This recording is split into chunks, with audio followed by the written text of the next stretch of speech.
para que todos tengamos acceso a ella también de forma remota. Muy bien.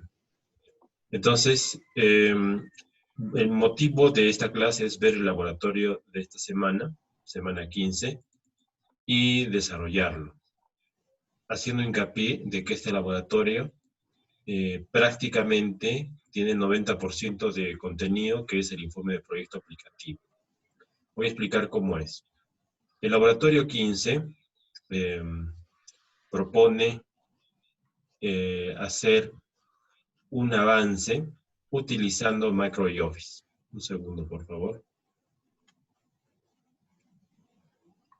Ya nos propone hacer un avance de nuestro proyecto integrador utilizando MicroOffice, pero con vistas a escribir ya nuestro producto final, ¿no? Y el producto final viene a ser básicamente pues el informe extendido del curso.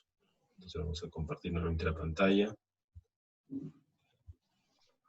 Ok, entonces aquí lo que podemos ver es de que además de usar el MicroOffice hay dos actividades. Una, usando la ecuación 2.5 de la diapositiva sistemas de transmisión, o sea, lo que hemos visto en clase, calcular la distancia máxima que puede transmitir con el amplificador que ha diseñado. La ecuación a la que se hace referencia es la ecuación de aquí. Esta ecuación de acá es la ecuación 2.5. Utilizando esta ecuación, nos dice esa primera actividad, tienen que calcular ustedes a qué distancia máxima puede transmitir el amplificador que han diseñado en su proyecto aplicativo, considerando que el receptor tiene una sensitividad de menos 90 dB. ¿Ya? Asumiendo que las ganancias de la antena transmisor y el receptor es la unidad. Entonces, para resolver esta pregunta, lo que tienen que hacer es, en primer lugar, ver que se puede convertir de dBm a vatios. Para ello tienen que recordar los conceptos de electrónica de comunicaciones. ¿Ya? En electrónica de comunicaciones se enseña que las unidades de potencia son dBm y vatios, y existe una manera rápida de hacer la conversión. Normalmente es una ecuación, pero cuando nosotros no tenemos la ecuación, podemos ir rápidamente a un calculador online de internet, en este caso de abierto uno cualquiera, y acá podemos colocar cualquier número en dBm para que genera un resultado en vatios. Por ejemplo, si yo coloco 0 dBm aquí, automáticamente me aparece un vatio, o perdón, un milivatio, ¿no? Acá están las unidades, milivatio. Porque significa de que 0 dBm es igual a 1 milivatio por la fórmula, ¿no? La fórmula me dice que la potencia expresada en dBm es igual a 10 por el logaritmo de la potencia expresada en milivatios, ¿no? Sobre 1 milivatio. Entonces, eso es lo que nosotros calculamos, ¿no? Si yo tengo 1 milivatio, le saco el logaritmo a 1, el logaritmo de 1 es 0, lo multiplico por 10 es 0, por eso me sale 0 dB. Ahora, cuando yo quiero poner el dato del problema que es menos 90, a nivel del receptor, ¿no? Menos 90, que es la sensibilidad del receptor, me aparece un picovatio. Lo cual significa de que este número que he escrito aquí en paréntesis es correcto. Es lo mismo que decir menos 90 dB, un picovatio. Entonces, ¿qué es esto? Esto es la potencia de recepción mínima que se necesita a una distancia determinada para que el receptor lo pueda decodificar.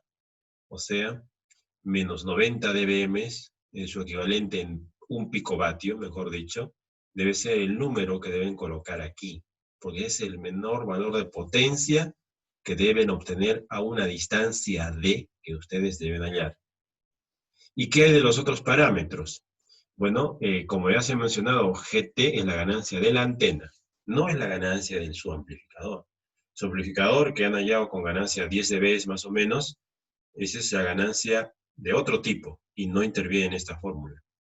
¿Ya? En esta fórmula solamente interviene la ganancia de la antena de transmisión y recepción, y como hemos dicho, vamos a asumir que es la unidad, o sea, una antena omnidireccional. ¿Ya? Entonces esos dos números, GT y GR, se reemplazan por 1. Lambda se debe reemplazar por su equivalente en términos de longitud de onda. Quiero decir que lambda sale de acá. C es igual a F por lambda, ¿no? De ahí sale ese lambda, que tienen que elevar al cuadrado. ¿De acuerdo a qué? C es la velocidad de la luz y F es la frecuencia que se le ha asignado a cada uno de ustedes. Entonces ahí pueden despejar fácil lambda y reemplazarlo ahí. elevándolo al cuadrado. Y PT, ¿de dónde sacan PT? PT hay que sacarlo de la hoja de datos. Vamos a borrar ese dibujo, cerramos esto. ¿Y cuál es la hoja de datos? La hoja de datos viene a ser un PDF que es el datasheet del transistor ERA. Ustedes tienen todo esto en el aula virtual.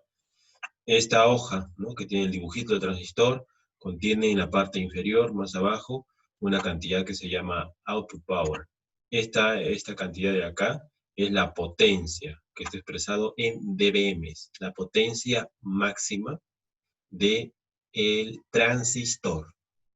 Entonces, si al transistor nosotros lo consideramos como una pieza que nos va a generar esta cantidad de potencia, no importa que le pongamos un filtro después, porque el filtro no va a amplificar la señal, el filtro solamente deja pasar. Entonces, la potencia va a ser de salida del transistor, la máxima que pueden obtener ustedes, va a ser cualquiera de estos números de acá, cualquiera de estos. ¿Dependiendo de qué? Dependiendo de la frecuencia de operación. A la mayoría de ustedes se le ha asignado frecuencia alrededor de 3 GHz, entonces su potencia debe estar alrededor de los 14 dBm. Para este problema vamos a considerar por temas de redondeo 14 dBm. O sea, 14 dBm vendría a ser la potencia de transmisión, considerando que vamos a trabajar con lo mejor que nos puede dar ese transistor, 14 dBm. Pero evidentemente ese número no lo pueden colocar así como 14 directamente en la ecuación, sino que tiene que haber un proceso de conversión. Una conversión que se traduce en utilizar la calculadora. Vamos a ir a la calculadora online. Esta calculadora, ¿no? Entonces aquí es donde nosotros ponemos ya con signo positivo, esta vez el número 14, y vemos una potencia en milivatios que son 25.119 milivatios. Esos 25.119 milivatios, convertido a vatios, evidentemente, eso sí lo pueden colocar ustedes en la ecuación que les he mostrado, en esta ecuación de acá. Ahí sí pueden reemplazar el valor de peso T. Esta ecuación trabaja en el sistema MKS, ¿ya? Entonces, esas unidades son las que tienen que utilizar aquí para poder realizar el ejercicio. En resumen, y para los que han llegado tarde, repito, el laboratorio 15 lo que nos pide es hacer uso de la ecuación 2.5 de la diapositiva, que viene a ser esta de acá, para hallar la distancia máxima que pueden transmitir con el amplificador que han hecho en su proyecto aplicativo, considerando que la sensibilidad del receptor es 1 picovatio. ¿Ya? Entonces hay que hallar D, la distancia D, para su transistor. A sabiendas de que el receptor, el decodificador, solamente va a detectar señales tan pequeñas como menos 90 dBm, o sea, 1 picovatio, considerando que la potencia de transmisión viene dada por la hoja técnica del dispositivo, que hemos mencionado ahorita son 14 dBm, considerando que GT es igual a 1, GR es igual a 1, y que lambda lo sacan de la ecuación C es igual a F por lambda, utilizando como valor de F la frecuencia que se les ha asignado. De esa manera tienen todos los valores de la ecuación y solamente les queda reemplazar D. Y lo que yo quiero que vean experimentalmente, o en forma de simulación mejor dicho, es con ese transistor a cuánto de distancia son capaces de transmitir. Ese valor de menos 90 dBm, o sea, 1 picovatio, es lo que se tiene convencionalmente en su celular. O sea, su celular ahorita tiene una sensitividad de aproximadamente menos 90 dBm. O sea, es un valor comercial. Entonces, esa es la primera parte del ejercicio. Voy a dejar unos 5 minutos para que lo resuelvan y voy a llamar al azar para que me pasen su respuesta y luego vamos a proceder con la segunda parte de su proyecto integrador. ¿Alguna consulta? Por favor, escriban en el chat un sí o un no para saber si se ha entendido con claridad.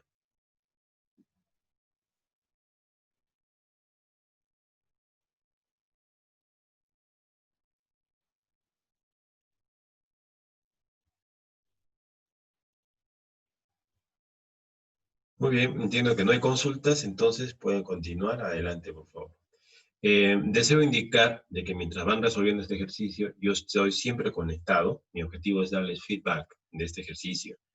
Y a la vez tienen que saber que si ustedes entran ahorita al aula virtual, van a encontrar feedback del paper que han enviado, ¿no? Aquellos alumnos que han enviado dentro del tiempo establecido. Ese feedback del paper les va a servir para hacer el informe largo de su proyecto aplicativo, que lo van a enviar en la semana que viene, a más tardar el día martes. Ese va a ser ya su informe final de proyecto. Y el objetivo de esta clase es resolver dudas y preguntas, todas las que queden sobre su proyecto aplicativo, porque ya lo estamos terminando prácticamente esta semana. La siguiente semana viene a ser la evaluación, ¿no? Muy bien, entonces empiecen a trabajar en esta primera pregunta. En 5 minutos hago unas preguntas en forma aleatoria a los participantes para ver cuánto han encontrado y vamos a discutir el resultado. Luego continuamos con la segunda parte del laboratorio. ¿Ya? Adelante.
En un minuto llamamos para ver sus contribuciones.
Muy bien, ya transcurrió un tiempo prudencial y entonces vamos a hacer preguntas para irnos familiarizando con las evaluaciones que vamos a tomar la siguiente semana. Yo voy a comentarles de que cuando les he dicho de que se va a hacer de forma aleatoria, les voy a utilizar un programa que se denomina échaloalasuerte.com, lo van a ver en pantalla ahora. Este programa es un programa en línea que me permite generar números aleatorios, crear grupos o escoger elementos de dos listas. En este caso, cuando les toque hacer su evaluación, tanto de su proyecto final como de su evaluación final, como van a ser evaluaciones orales uno por uno, el orden en evaluar va a estar dado de acuerdo a este programa. Yo pongo un número de lista, por ejemplo, desde el 1 hasta el número de matriculados o participantes, ¿no? En este caso, yo tengo un número de participantes que está dado por lo que yo veo en el chat. En el chat, en la parte de participantes, yo puedo ver 5 participantes, incluyéndome a mí. Entonces, en total son 4 alumnos. Y de estos 4 alumnos, yo coloco números desde el 1 hasta el 4 y vamos a dar tirar. Cuando damos tirar me sale el número 3, entonces este es un número aleatorio. Doy otra vez tirar, sale número 3, se repite por casualidad, otra vez sale el 1, otra vez sale el 2, y así sucesivamente, ¿no? Sale el 2, son números aleatorios del 1 hasta el 4. Entonces, para este caso, por ejemplo, que es un ejercicio sencillo, sin calificación, lo que hago es decir, bueno, de los 4 asistentes vamos a nombrar a uno al azar para que pueda darnos su contribución o avance, ¿no? Entonces, simplemente doy a la tercera vez. Tiro 1, tiro 2 y tiro 3. Y me sale el número 3, voy a la parte de participantes, y cuento el número 3, que sería el señor Fabricio, ¿no? Paolo Fabricio Rodríguez. Por favor, al micrófono, Paolo, ¿me escuchas? Sí, profe. Muchas gracias, Paolo. ¿Qué comentarios tienes del ejercicio que hemos dejado? ¿Qué te parece y cómo has avanzado? Profe, tengo una consulta en cuanto a la potencia, la ganancia de la antena en no, perdón, en potencia transmitida por antena. ¿Ese valor es el que hemos visto en su tabla o en el que nosotros estemos conseguido? Ah, ese valor, Porque no llegué a entrar a la primera parte de la explicación. ya, no hay problema. La respuesta está aquí. ¿Ya? Asumir que las ganancias de transmisor y receptor es igual a unidad. O sea, GT y GR es igual a 1. Ujú. Sí, esa sería la respuesta. En PT, profe, me Eh, refiero a PT. ya, P sub T, ya, P de potencia, esa se obtiene de la hoja técnica de datasheet del transistor ERA. Y como hemos comentado, este transistor tiene una potencia de 14 dBm. ¿Ya? Entonces, aquí nos dice output power, potencia y salida, a 3 GHz, la banda de 3, 14 dBm. ¿No? Pero evidentemente, estos 14 dBm hay que traducirlos a vatios utilizando un programa de calculador en línea, ¿ya? Que lo vemos a continuación. ¿Ya? ¿Alguna consulta más?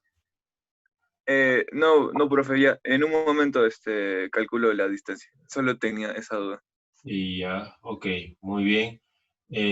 Pueden utilizar la opción de levantar la mano que tiene el Zoom, aquellos que deseen dar una respuesta. Alguien que desee participar, por favor, active su opción de levantar la mano y yo le doy el micrófono para que nos dé comentarios.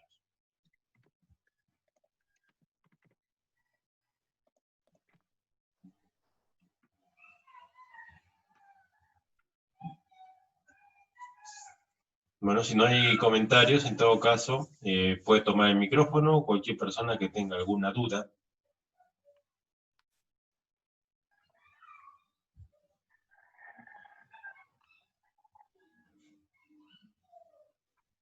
Ok, entonces si no hay voluntarios para compartir resultados y tampoco hay dudas, simplemente voy a dar la respuesta a este ejercicio de forma aproximada, porque es algo que tienen que resolver ustedes. La respuesta viene a ser alrededor de 1 kilómetro. O sea que con el transistor ERA, que voy a mostrar en la pantalla, con el transistor de, de, de aquí, vamos a ver, con ese transistor que tiene esta forma, ustedes saben que tiene menos de medio milímetro de diámetro, menos de medio centímetro, ¿verdad? Con este transistor se puede lograr solamente 1 kilómetro, asumiendo que el receptor es del tipo celular, o sea que tiene menos 90 dBm de sensibilidad. Uno se puede preguntar, ¿es muy poquita la distancia? Sí, es muy poquita, pero fíjense, ¿qué más se puede esperar de una pastillita de semiconductor de medio centímetro? ¿No? ¿Qué más que 1 kilómetro? En efecto, si queremos más distancia, tenemos que comprar amplificadores o transistores, mejor dicho, más grandes, de más potencia. Cuando uno quiere comprar y hacer un amplificador que transmita lejos, tiene que fijarse en ese parámetro que yo les he dicho, que es el parámetro de la potencia, output power, y una vez que tienen ese numerito, tienen que hacer un ejercicio parecido a este que hemos hecho hoy día, y con eso van a saber ustedes qué distancia puede llegar su transmisor. ¿Ya? Ese es el tip que les quiero dar desde el punto de vista profesional. Si ustedes quieren saber hasta cuánto va a llegar mi circuito, tienen que fijarse en este parámetro, en la sensibilidad del receptor, usar esa ecuación y él les dice cuánto va a ser la distancia. Y ahí también lo enlazamos con el curso de circuitos electrónicos, porque para eso hemos visto amplificadores en cascada, ¿no? Cuando uno lo coloca un transistor a continuación de otro, en 2 o 3 etapas, es justamente para amplificar aún más y más y más la potencia, ¿no? O sea, si no hay recursos para comprar un transistor de este tipo, pues se puede poner 3 o 4 de estos en cascada, ¿no? En configuraciones cascada, push-pull, etcétera, de manera que podemos hacer que este valor 14 se duplique, por ejemplo, ¿no? Cuando ponemos 2 o 3. Pero, por otro lado, también tienen que saber que el precio de este transistor es mucho menos de $1, o sea, es barato, ¿ya? Puede ser medio dólar. En cambio, los que se usan comercialmente en estación base, en los equipos Radwin, Ubiquiti, son transistores mucho más grandes, de más potencia, especiales, ¿no? Entonces, eso es para cerrar, digamos, la parte de aplicación de su proyecto integrador. ¿Alguna consulta hasta aquí? ¿Pueden ser consultas sobre el proyecto o tienen que ser sobre este amplificador? No, sí, sí, de hecho, son bienvenidas las consultas sobre el proyecto porque justo en este momento nosotros vamos a pasar a la parte 2, que es avance de su proyecto integrador. Entonces, este laboratorio tiene dos partes, ¿no? Una, resolver esa ecuación, y dos, presentar el informe final. ¿Ya? Entonces, ¿cómo se hace esto? ¿Ya? Bueno, yo les he dejado antes que me digas la pregunta, yo les he dejado en el portal académico, aquí, este link que dice Tarea Semana 15, Informe de Proyecto Aplicativo. Aquí es donde ustedes tienen que darle clic y subir su informe final del proyecto aplicativo. Es el final ya, que es hasta el día martes 14 de julio, ¿ya? Antes de la hora de clase. Ahí suben, no sé, sus 30, 40 páginas de informe, ¿ya? Y eso es lo que llevo a calificar. Sin embargo, ustedes saben que una parte muy importante dentro de su informe es que ustedes escriban para qué sirve lo que están haciendo. Y una forma en la que yo les quiero ayudar para que ustedes sepan qué escribir es con esta actividad, ¿no? Ustedes pueden escribir su informe final de proyecto aplicativo, tan largo como puedan, y al final pueden poner en la parte aplicativa lo siguiente. Usando la actividad del laboratorio número 1, hemos demostrado que para el transistor ERA podemos alcanzar una distancia de 1 kilómetro y pico utilizando esta ecuación, considerando este valor de sensitividad del receptor y la potencia máxima de salida de la hoja técnica. Nada más. Eso es como un punto adicional, bueno, una observación adicional a su proyecto integrador. Que no sea solamente diseño la red de adaptación y me sale el ancho de banda y ya está, ¿no? Sino que sea además y sirve para hacer radioenlaces. Y si quiero saber la distancia, necesito utilizar esta ecuación. Y en el caso concreto de que el receptor sea de 1 picovatio, voy a llegar a 1 kilómetro punto 8. No sé si se ha comprendido hasta aquí. Entonces, por favor, adelante con la pregunta. Perdón, te interrumpí. Sí, con la pregunta del proyecto integrador. Ya, sí, mi duda era más que todo sobre la generación del layout. Quería saber si eso lo podía hacer por etapas. Ah, sí, y muchas gracias por la pregunta, es bienvenida la pregunta. De hecho, yo ya he colocado a todos los que me han enviado su paper, les he puesto su feedback, ¿no? Los que me han enviado en el tiempo adecuado. Y dentro de muchos les he puesto, voy a dar más consideraciones de layout en la hora de teoría del día viernes, o sea, de mañana, ¿ya? Entonces, para manejar esto, bueno, yo les quiero dar un avance, ya les voy a dar un avance de lo que voy a hablar el viernes, porque es un poquito largo y quiero que estén todos los alumnos presentes, ¿ya? En el laboratorio a veces no está una gran mayoría de alumnos, o llegan tarde, pero en la teoría he visto de que hay más concurrencia. Entonces, por esa razón, en la teoría, yo quiero mostrarles esos tips o esas consideraciones para la generación de layout. Pero les voy a dar un avance porque la pregunta que me hizo su compañero amerita que por lo menos yo le dé un avance en las recomendaciones sobre layout, ¿no? Así rápido, pero en general lo vamos a explicar el otro día, ¿no? Entonces, bueno, yo voy a mostrar una diapositiva el día viernes, un poco diciendo cómo se hace el layout paso a paso, ¿no? Digamos, para la adaptación de entrada, ¿no? Aquí vendría el conector SMA, digamos, un poco a la izquierda, aquí vendría el SMA, aquí vendría el capacitor de entrada, esta es la red de adaptación, etcétera, etcétera, solamente la entrada, ¿no? Evidentemente de que al final de todo esto hay que tomar también la adaptación a la salida y va a ser un poco largo, ¿no? O sea, todos estos pedazos de línea, este que está aquí en negro hay que unirlo con el anterior, pero además hay que considerar, fíjense esto, que son las dimensiones geométricas del transistor, ¿ya? O sea, y yo sé de que esto es necesario, ustedes lo tienen ya en el datasheet, tienen esta figura, está en las clases, lo estudié hace tiempo.